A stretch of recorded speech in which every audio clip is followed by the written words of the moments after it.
Hey y'all, it's Mama TPG with One Love, One Light Tarot, here to bring you your daily blind spot. Let's get started.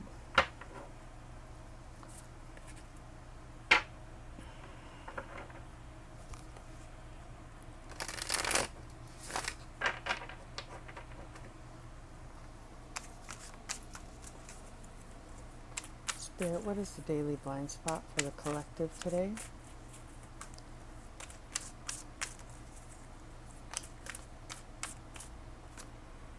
And we have number 37.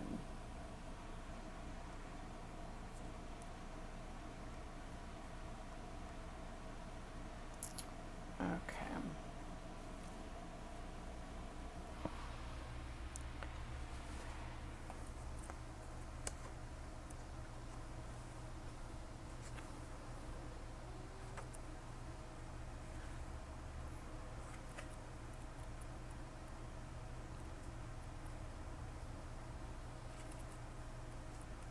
I promise I can count. I'm sitting here, can't find it.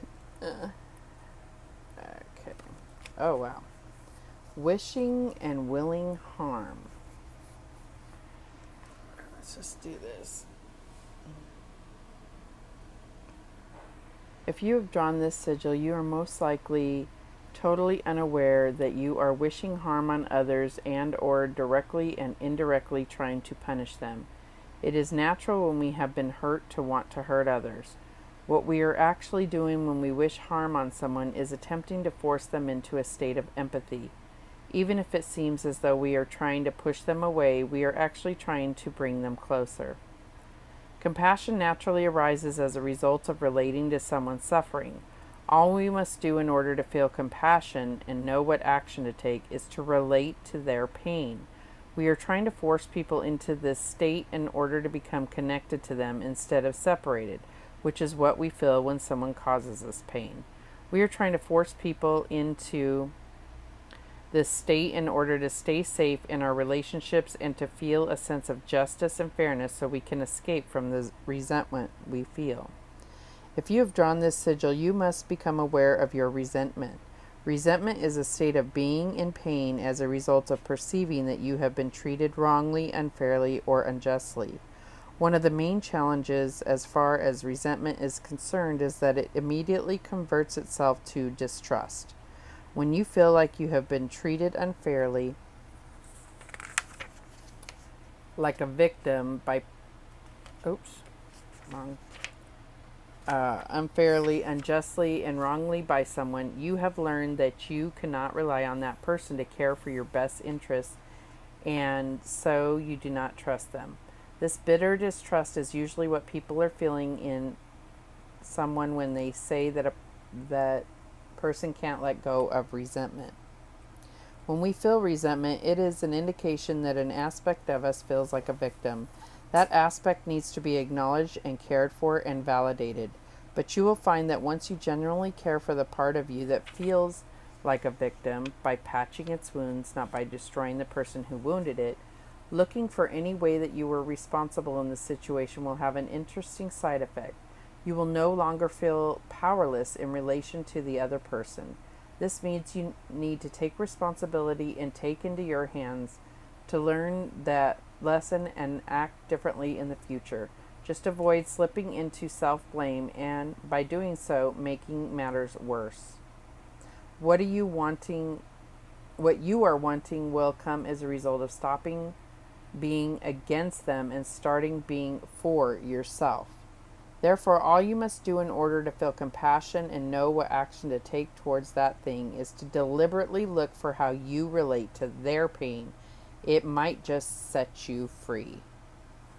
Okay, that's very interesting, and I do see the correlation of really that victim mentality. And on previous readings and videos, I have touched on this a lot, where we feel powerless because we feel like a victim. But when we recognize our own part in that, then it brings back that power and is it's empowering to see your own part in the situation and why things happened the way they did, what you did to contribute to that. So Spirit, why is this here for the collective? How is this playing out for them? And we have the Devil. Makes sense.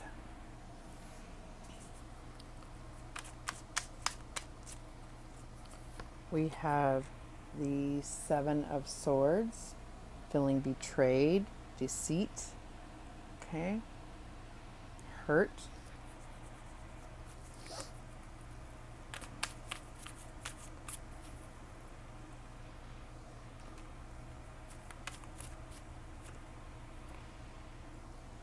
Eight of Cups, walking away, understanding that these cups are broken and it's time to go towards where you can have, you know, a solid emotional state. Solid, unbroken cups, if you will. And the Ace of Swords, clarity, victory.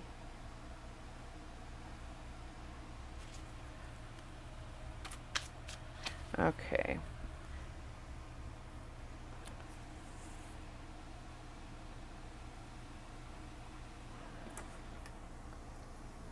So the Devil is all about making you feel powerless, making you feel fear, attaching you to situations because of this, you know, wound that won't heal. So this is very fitting in relation to this number 37. And I feel like this is number 37, which breaks down to a 10 or a 1. So this is about endings, about new beginnings. The challenge here is the Seven of Swords. And, you know, you can feel very betrayed. There may have been lies. There may have been, you know, wounds inflicted by others. But looking at how you brought that into your life, how you left the door open for that, how your thoughts and fears have shaped the experience that you're having. Oops. And the advice from Spirit is Eight of Cups. It's walking away. It's finding those cups that really can fulfill you, because the Eight of Cups leads into the Nine of Cups, which is wish fulfillment. And these are all empty cups. And it's like saying, you know, it doesn't matter how much you have around you. If it's not fulfilling, if it's not filling your cup, of course, with your own self-love and self-fulfillment, then that's what you're walking away from and going towards. So Nine of Cups is wish fulfillment, but it is your own feeling fulfilled and content on your own. It is a very independent card. So the outcome is the Ace of Swords, and this can be a brand new beginning, a new opportunity. This could be, you know, truths revealed, a new start. Sometimes it can be challenging, but this is also the victory card. So let's get a little deeper and clarify these cards. Spirit, why is the Devil here for the collective? Why is the Devil here for the collective? And we get the Empress. The Empress says time to take action, the power of creativity, success that allows for a life of luxury. So I feel like, you know, this is talking about a situation where otherwise could be very, you know, provide a lot of growth and nurturing and brand new beginnings and, you know, new life in a sense. And this is what the Devil energy is preventing you from. Why is the Seven of Swords here for the collective? And we have the Seven of Pentacles. So there could be some, it says have patience and don't worry. Take time to rest and plan your next steps.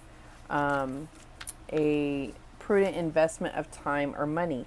So this is about that. This is about, clarifying the Seven of Swords. This could be about a strategy and a strategy to remove yourself from this situation, a strategy to break free from this devil energy.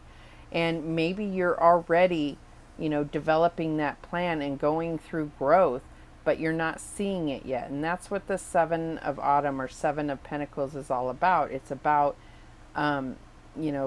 sometimes being impatient because you're not seeing the fruits of your labor. But you have planted the seeds, you have taken the steps, you are well on your journey towards your harvest.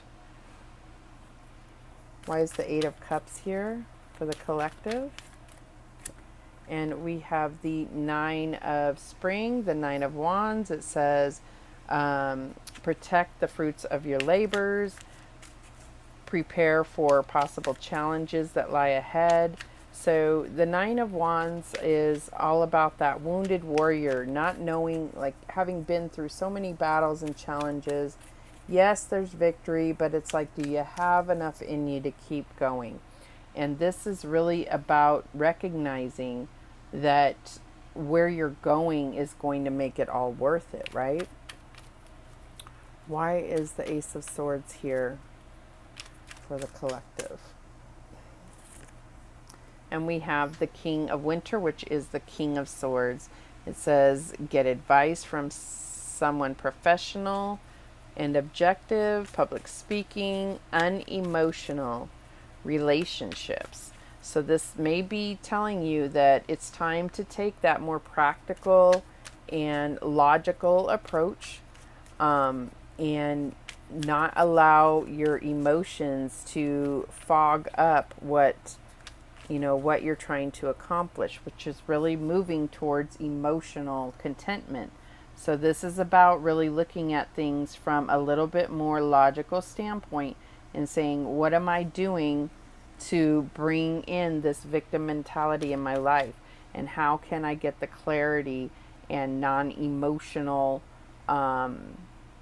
stability in order to release that victim mentality? Feel empowered. Okay, let's get a few of these Indigo Angel cards to close this out.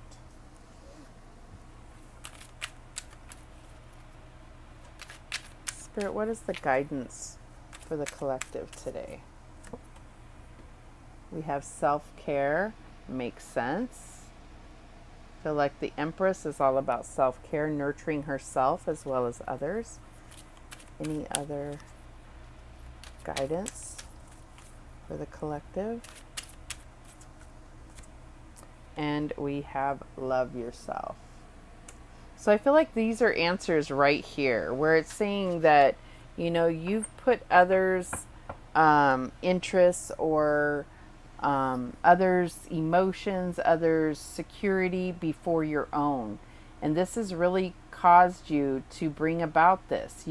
Your own security has come into jeopardy because you haven't been worried about yourself, or not even worried, but nurturing yourself, loving yourself enough to recognize that you are worth everything that you're also giving to others. And this is the biggest lie with the devil energy. This is about, the devil energy is about, those negative thoughts about yourself, the not feeling worthy, the feeling helpless, feeling like you can't do things on your own. And, the Empress is she does rely on those around her, but she's very clear and recognizes, she follows her intuition to know those that are, not serving her purpose, right? She has, she's the Queen of Queens, so she's very intuitive and understands that in order to have growth, to move forward, she does, allow or surround herself with people that fortify her strength, right? Not necessarily give her strength, but fortify it, build her up and make it possible. So this is by nurturing, and that is the mentality that she approaches everything with, is by nurturing and growth and creativity. It's like managing her emotions and recognizing when she has to pull back from that emotional state in order to manifest the desires of her heart. So these are the messages that came through for you. I do hope that this helped you. Remember that the universe has your back, and so do I. Take care.